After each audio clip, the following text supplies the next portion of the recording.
Hi friends, garden of വിങ്സിലേക്ക് എല്ലാവർക്കും സ്വാഗതം. ഇന്നത്തെ ദിവസം നമുക്കൊരു ചെറിയ പണിയുണ്ട്. നമ്മുടെ ഏവിയറിയിലേക്ക് പുതിയ കുറച്ച് അതിഥികൾ വരുന്നുണ്ട്. അപ്പം അവർക്ക് വേണ്ടി ഒരു ചെറിയൊരു കൂട് നമുക്ക് സെപ്പറേറ്റ് ചെയ്യണം. കാരണം അവർ ഓപ്പണായിട്ടിട്ടാൽ നമുക്കതിനെ കൊണ്ട് വലിയ ഉപയോഗം ഉണ്ടാവില്ല. അപ്പോൾ അവർക്കൊരു സെപ്പറേറ്റ് ഒരു ചെറിയ ഏരിയ അവർക്ക് സെറ്റ് ചെയ്യണം. അപ്പോൾ ഞാൻ നോക്കിയപ്പോൾ പുതിയതായിട്ടുള്ള ഐറ്റംസൊക്കെ വാങ്ങിക്കണേക്കാളും പഴയ വേസ്റ്റായി കിടന്നൊരു കൂടുണ്ട്. ഞങ്ങൾ ആദ്യം ചെയ്തിരുന്നത്, ഞങ്ങൾ സ്വന്തമായിട്ട് ആദ്യം ഉണ്ടാക്കിയ ഒരു കൂടാണിത്. 3 തട്ടായിട്ടോ ചെയ്തിരുന്നൊരു കൂട്. മുകളിലെ തട്ടിൽ ലവ് ബേർഡ്സും താഴെ ഫിഞ്ചസും ഒക്കെ ഇട്ട് ഞങ്ങൾ ചെയ്തിരുന്നതാണ്. അപ്പം ഇതിൻ്റെ പൈപ്പ് ഇങ്ങനെ ബാക്കി കിടപ്പുണ്ട്. വേസ്റ്റ് കൂടെ ഇപ്പം നമ്മൾ ഒന്നും ചെയ്യുന്നില്ല. അപ്പം ഇതിപ്പോൾ ഒരു സെക്കൻഡ് ടെറസിൽ കിടക്കണമുണ്ട്. നമുക്കത് ഇപ്പുറത്തോട്ട് എടുക്കാൻ പറ്റില്ല. കാരണം ഈ ഒരു ചെറിയ ഏരിയ വഴി ആ ടെറസിൽ നിന്ന് ഇപ്പുറത്തോട്ട് എടുക്കാൻ പറ്റില്ല. എന്തായാലും ഇത് മുറിച്ചാലേ ഇപ്പുറത്തോട്ട് എടുക്കാൻ പറ്റും. അപ്പം നമുക്കിതിനെ കട്ട് ചെയ്ത് നമുക്കൊരു പുതിയൊരു കൂട് എങ്ങനെ സെറ്റ് ചെയ്യുന്നതെന്ന് കാണിച്ചു തരാം. ഇതാണ് നമ്മുടെ കാടക്കൂട്.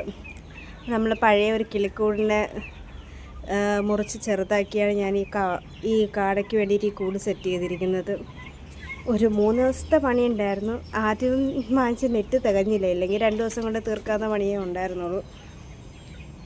അത്യാവശ്യം നല്ല രീതിക്ക് ഞാൻ വിചാരിച്ച പോലെ അടിപൊളിയായിട്ട് വന്നിട്ടുണ്ട്. ഞാനിത് സെപ്പറേറ്റ് ചെയ്ത് ഇവിടം തൊട്ട് ഇതുവരെ ഒരു കൂടും ഇതിൻ്റെ അപ്പുറത്തൊരു പാർട്ട് സെപ്പറേറ്റ് ചെയ്തിട്ടിട്ടുണ്ട്. അത് ഞാൻ വിചാരിക്കുന്നു പിന്നീട്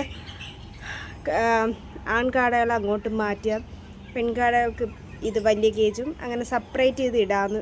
എന്നിട്ട് ആൺകാടകൾക്ക് വേറെ ഫുഡ് കുറച്ചും കൂടെ വെയിറ്റ് വയ്ക്കുന്ന ഫുഡ് കൊടുക്കുമ്പോൾ സെപ്പറേറ്റ് ചെയ്യാമല്ലോ. നമുക്ക് മുട്ടയിടുന്ന കാടയ്ക്ക് അത് കൊടുക്കുന്നത് ശരിയല്ല. ഇതിലിപ്പം 23 കാടകൾ നമ്മൾ വാങ്ങിച്ചിട്ടുണ്ട്. എനിക്ക് തോന്നുന്നു പകുതി കൂടുതൽ എണ്ണവും പൂവന്മാരാണെന്നാണ് എനിക്ക് തോന്നുന്നത്. ഇതിനെ എടുത്ത സമയത്ത് തീരെ കുഞ്ഞുങ്ങളായതുകൊണ്ട് നമുക്ക് പൂവനും പെടയൊന്നും അറിയില്ലായിരുന്നു. ഇപ്പം ഏകദേശം അറിയാറായിട്ടുണ്ട്.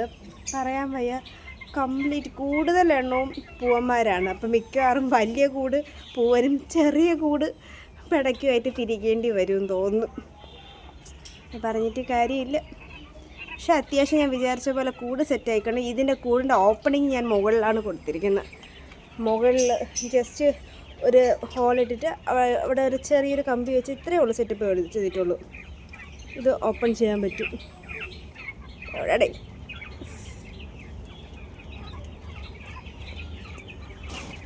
ഇത്രയേ ഉള്ളൂ. അവർക്ക് ഫുഡ് വയ്ക്കുന്ന സ്ഥലവും വെള്ളം വയ്ക്കുന്ന സ്ഥലവും, വെള്ളം തീർന്നു വയ്ക്കണം. ഒരു ബോട്ടിലൊക്കെ വെച്ച് തികയാറില്ല അവർക്ക്.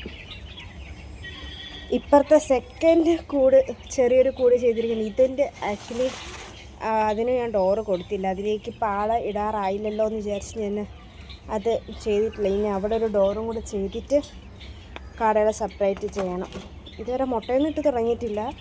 എനിക്ക് തോന്നുന്നു അടുത്ത ആഴ്ചയൊക്കെ ആകുമ്പോൾ അവർ മുട്ടയിട്ട് തുടങ്ങുമായിരിക്കും എന്ന് വിചാരിക്കുന്നു. അത് നമ്മുടെ ഈ ആഫ്രിക്കൻ ലവ് ബേർഡ്സൊക്കെ കിടക്കുന്നിടത്ത് തന്നെയാണ് ഈ കൂട് വെച്ചത്. നമ്മുടെ കോഴിക്കുട്ടന്മാരൊക്കെ കുഴപ്പമില്ലാണ്ട് നടക്കുന്നു. പക്ഷെ നമ്മുടെ ഈ കുഞ്ഞ് കാടക്കൂട് എല്ലാവർക്കും ഇഷ്ടപ്പെട്ടോ? എന്തായാലും വേസ്റ്റ് എന്നും പറഞ്ഞ് നമ്മൾ മാറ്റിയിട്ടിരുന്നത് കൊണ്ട് ഒരു സെറ്റപ്പ് ഉണ്ടാക്കാൻ പറ്റിയത് വളരെ യൂസ്ഫുള്ളായി. അപ്പോൾ ഇതൊക്കെയാണ് നമ്മൾ ഇന്നത്തെ വിശേഷം. അതേപോലെ എൻ്റെ ചാനൽ കാണുന്ന ഫ്രണ്ട്സ് ഒന്ന് സബ്സ്ക്രൈബ് ചെയ്തും ലൈക്ക് ചെയ്തും കമൻറ്റ് ചെയ്തും ഒന്ന് സപ്പോർട്ട് ചെയ്യണം. അപ്പം വീണ്ടും അടുത്ത വീഡിയോയിൽ കാണുന്നവരെ ബൈ.